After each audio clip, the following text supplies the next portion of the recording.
একজন প্রাপ্তবয়স্ক মানুষের দৈনিক কতটা তেল খাওয়া উচিত, মাসে কতটা তেল খাওয়া উচিত?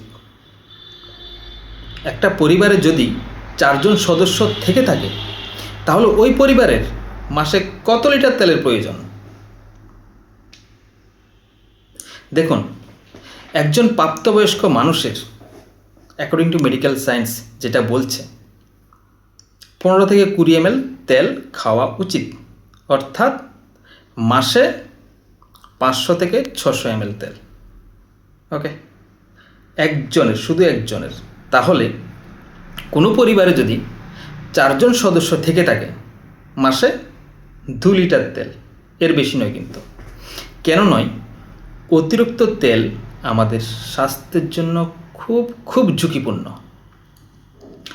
আপনি যদি অতিরিক্ত তেল খান বা রান্নাতে যদি অতিরিক্ত তেল ব্যবহার করেন, সেটা কিন্তু আপনার শরীরে যে খারাপ কোলেস্টেরল রয়েছে এলডিএল সেটা বাড়িয়ে দেবে, ভালো কোলেস্টেরল এইচডিএল সেটা কমিয়ে দেবে।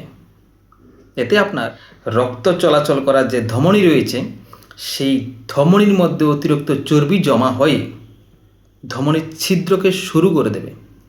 এতে ওই সরু ছিদ্রের মধ্যে দিয়ে, চিকন ছিদ্রের মধ্যে দিয়ে রক্ত চলাচল করতে বাধা সৃষ্টি হবে।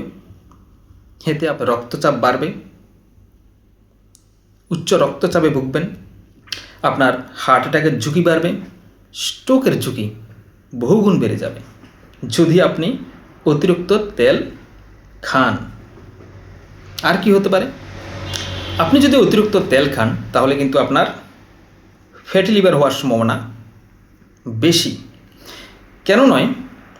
লিভারের কাজ হলো আমাদের চর্বিকে হজম করা। যখনই আপনি অতিরিক্ত তেল খাবেন, বেশি পরিমাণে তেল খাবেন, লিভার কিন্তু ওই তেলের চাপ নিতে পারবে না। স্বাভাবিক কারণে লিভারের মধ্যে অতিরিক্ত চর্বি জমা হবে, লিভারের কোষ নষ্ট হবে, ফ্যাটি লিভার হবে, সিরোসিস লিভার হবে, লিভার ড্যামেজ হওয়ার ঝুঁকি বাড়বে যদি আপনি অতিরিক্ত তেল খান। আর কি হতে পারে? যদি আপনি অতিরিক্ত তেল খান, তেলের কিন্তু যে ক্যালোরির ঘনত্ব খুব বেশি, সেটা কিন্তু আপনার শরীরে চর্বি জমা করবে, ফ্যাট বাড়াবে, ফলে আপনি কিন্তু খুব মোটা হয়ে যাবেন, ওজন বাড়বে, তাহলে আপনি ওবেস হওয়ার ঝুঁকি বাড়বে। ওকে, এছাড়া কী হতে পারে?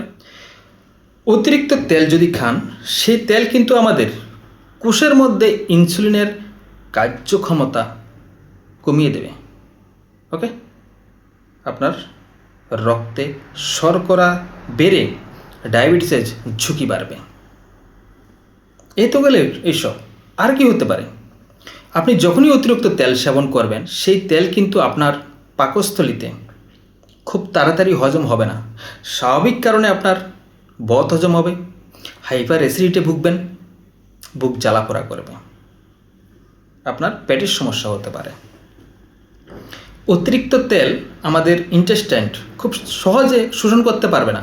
স্বাভাবিক কারণে অন্ত্রের মধ্যে একটা অস্বস্তিকর পরিবেশ তৈরি হবে, ফলে আপনার ডায়রিয়া হওয়ার ঝুঁকি বাড়বে, বারবার পায়খানার ঝুঁকি বাড়বে।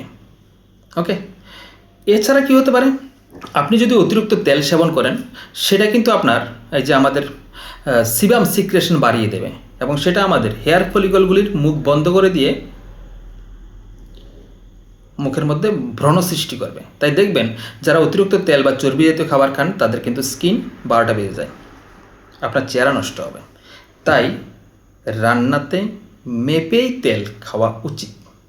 তেল কিন্তু যদি বেশি খান, সেটা আপনার উচ্চ রক্তচাপের ঝুঁকি বাড়াবে, হার্ট অ্যাটাকের ঝুঁকি বাড়াবে, স্ট্রোকের ঝুঁকি বাড়াবে, ডায়াবেটিসের ঝুঁকি বাড়াবে, আপনার ওজন বাড়াবে, লিভার ড্যামেজ করবে। তাই রান্নাতে সবসময় মেপে তেল খরচ করুন, অতিরিক্ত তেল একদম নয়। ওকে।